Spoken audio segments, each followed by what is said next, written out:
Very nice win today as the Phillies defeat the Cincinnati Reds by a final score of 7-1. Hoskins with 2 home runs in this one, number 26 and 27. And you have Bryce Harper hitting his 30th home run of the season, a shot to right field. So what a great game. You have Scott Kingery also hitting a 2-run shot the opposite way as well. So a very, very nice way to win on a Labor Day. 7-1 your final score. You'd absolutely just destroy the Reds in this one. So I'm really impressed. Unfortunately, we didn't really gain any ground. The Mets won, the Cubs won, so we didn't really gain any ground. So, hey, at least we didn't lose. At least we didn't lose ground, right? It could be worse, but obviously we like to gain ground here. But you know what? It's okay. Is what it is. So let's look at the scoring summary in this one. Scott in the top of the second, Scott Kingery hit a 2-run home run, 2-0 Phillies. Then we have Aquino hitting a home run. The lefty guy is a stud. He finally broke Hoskins for the most home runs in by rookie in games or whatever. I forget what the exact number was, but yeah, Hoskins held that record, but unfortunately it was broken by Aquino. It's now 2-1. And then Hoskins homered to center, 2-run shot. It's now 4-1.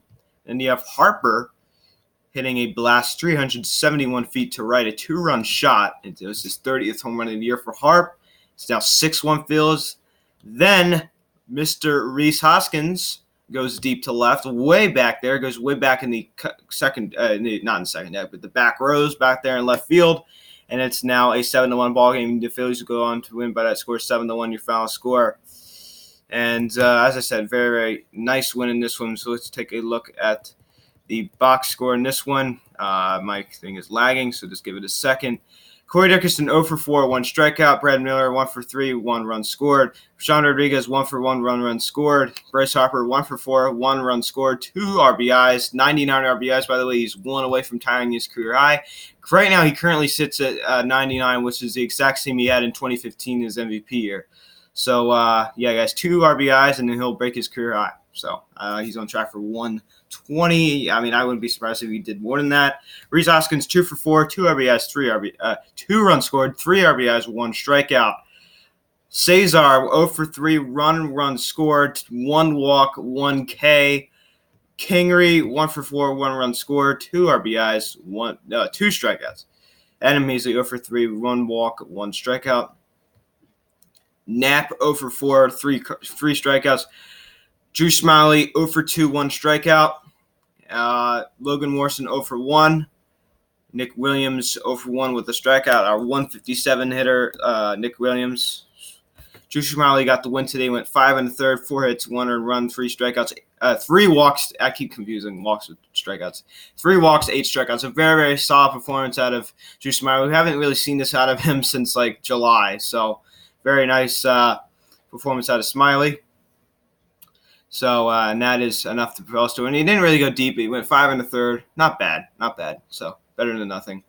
Hughes, 1 inning and 2/3, an inning and 2/3, 1 strikeout.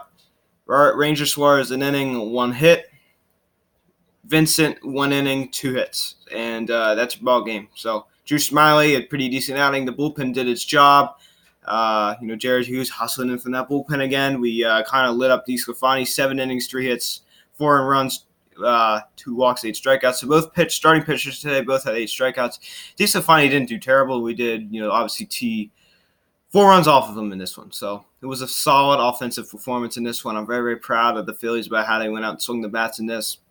It's an impressive win. It's an impressive win. You go out, on a road trip, you got to Cincinnati and you go to New York. So, this is not going to be an easy road trip. I understand the Reds are no slouch. I understand that, not where they want to be in the standings right now, but they're no slouch of a team. They're not, you can't really take advantage of this Reds team. I understand they're not very good, but, they're still a professional baseball team, of course, and they're no slouch. So it's not ever easy to go out there and go on the road and beat any team. So, I'm really, really happy with this win. Again, can you really gain any momentum off of this? I'm not too sure. This Phillies team has done that so many times this year where they, have given false indications to the fans and to the whole entire organization that, they're breaking out, they're, having a great season. They don't do anything. So who knows? Who knows that this is really going to last? But I'm really hoping it does because if we're going to make a wild card push or we're in that wild card push. But if we're going to make the wild card, second wild card spot with Washington, then we have to win these kind of games against the Cincinnati Reds. I mean, we can't be losing series to the Miami Marlins. We can't be losing series to the Chicago White Sox type teams. Like, we have to be winning. We have to be winning the series against the bad teams. I understand you're not going to win every game. But you have to get the wins, and we haven't really done that this year. And that's not where we are. That's why we're not where we want to be. That's why we're not in first place. And, obviously we won this game 7-1. We had a great offensive game, but I just wanted to talk about our flaws real quick. And I know I could be a little negative sometimes. I know some people have said that, and I understand. But think about this, guys. If we played fundamental baseball, and forget about the pitching for a second. If we played fundamental baseball, if we moved the runners over, we got the guys in we needed to get in. If we did all the little things right, do the little things right, and then the big things will follow. If we did all those little things right, we played the game the right way, we moved the runners over, we played fundamental baseball. That's something that we don't really do that often. If we beat the teams that we needed to beat, obviously, as I said, you're not going to win every game, but if you beat the teams you have to beat, and if you do all those little things, if we did all those little things, we'd be in first. We'd be at least in the first. I mean, we'd be ahead of the Cubs we'd be ahead of the Cubs. We would be the second wild card team, and forget the pitching. I don't care how bad we would be ahead of the Cubs, and it just goes to show you how bad our fundamental baseball is, how bad our situational hitting is. I mean, it blows my mind how bad situational hitting. We are so bad at situational hitting. We don't know how to get the clutch hits when it really matters. JT, it just goes to show you. I mean, if we just could prove on those things, then we're a dangerous team, ladies and gentlemen. We are a really dangerous team, and we just haven't really done that well this year. Obviously, because of that, because we lack the fundamentals. The potential is there. You know what? But the potential only means so much, and once you start as time goes on and on and on, then potential just kind of wanes a little bit, and potential only goes so far. So, guys, that's how I feel about this win. I mean, nice win.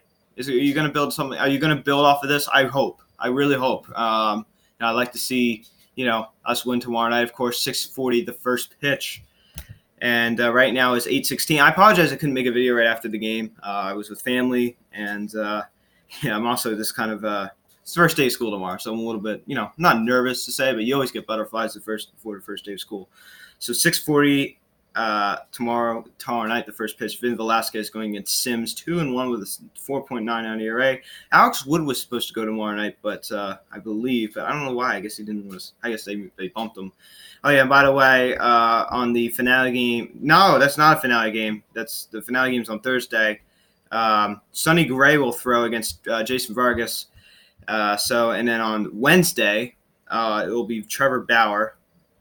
And guys. So one thing I'm happy about on the Thursday game is it's a 12:35 start. So I'll be able to make the video right after the game because I'll be home. I won't have the after school. I don't have my after school sport. It starts on September the 10th. My after school sport starts September the 10th, which I believe. Let me just check, and that is a Tuesday. So I have Monday off, and then Tuesday. That's when the new schedule begins, guys. That's when that new schedule is going to start. We're making the video right after school. Even Monday, the video is going to be up after school. So, no, because the video is not going to be up on Monday because it's New York Mets at 1:10 p.m. So that video is not going to be up after school. It's going to be up right after that. But I actually have to go to work, believe it or not. Even though I work my last shift, I actually have to go back to work on Sunday to clean up the place. So, so I do work. That's my last official shift, I guess you could say. Yeah, but I'll still keep my eye on the game. I believe my shift is from 9 to 1. So actually, I'm going to be able to see the whole entire game. For some reason, I thought it was in the afternoon. So, yeah, guys, the video will be up right after the game on Sunday. Yeah, that's how it's going to be. Saturday night games, Sunday night, Sunday games. That's how it's going to go. And if the game, if it's like a 4 o'clock start and the game ends at 8, expect me to make a video. Any time past 9:30, I'm not going to do. But I mean. That's what we expect. But this little snippets I forgot to add to the video earlier. I just wanted to just throw in there. Yeah, guys. Phillies win 7-1. And this is my last video of the summer. So, wow. I remember my first video of the summer. It was when I talked about what was wrong with the Philadelphia Phillies. That was like June 20th, I think. Yeah, like June. No, I think it was like June 19th. Yeah, I remember that. And then the next morning, I lost power. There was like this huge storm that hit my town. We lost power, and I had to make the video like 10. I remember that we.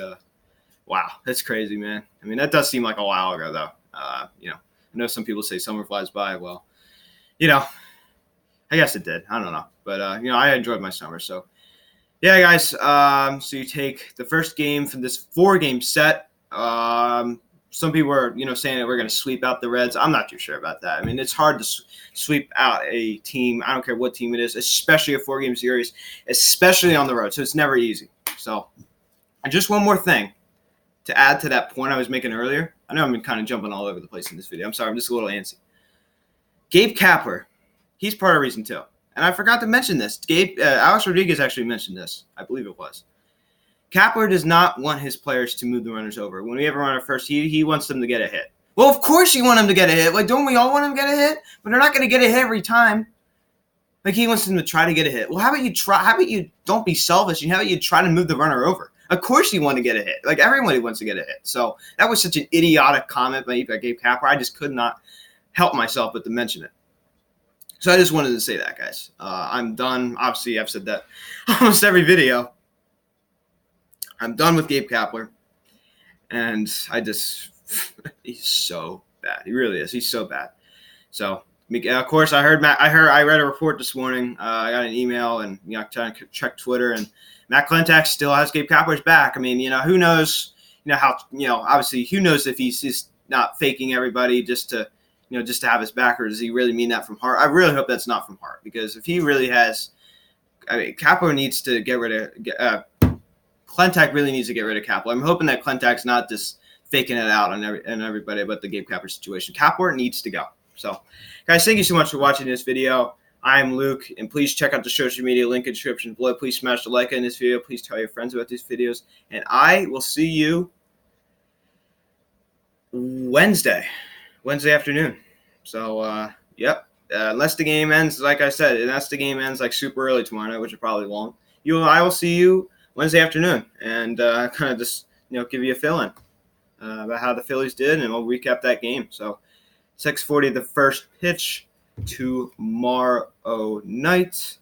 Vin Velasquez on the bump, going at Sims 2-1 with a 4.9 ERA. Velasquez 6-7 with a 4.86 ERA. So guys, thank you so much for watching this video. Please smash the like in this video. Please tell your friends about these videos. Please subscribe if you haven't yet. Please turn on the notification bell. And guys, that is it. That's the summer. Last video of summer. So I understand summer ends September 21st, but that is my last summer break type video. So guys, thank you so much for watching, and I will see you later. Thank you.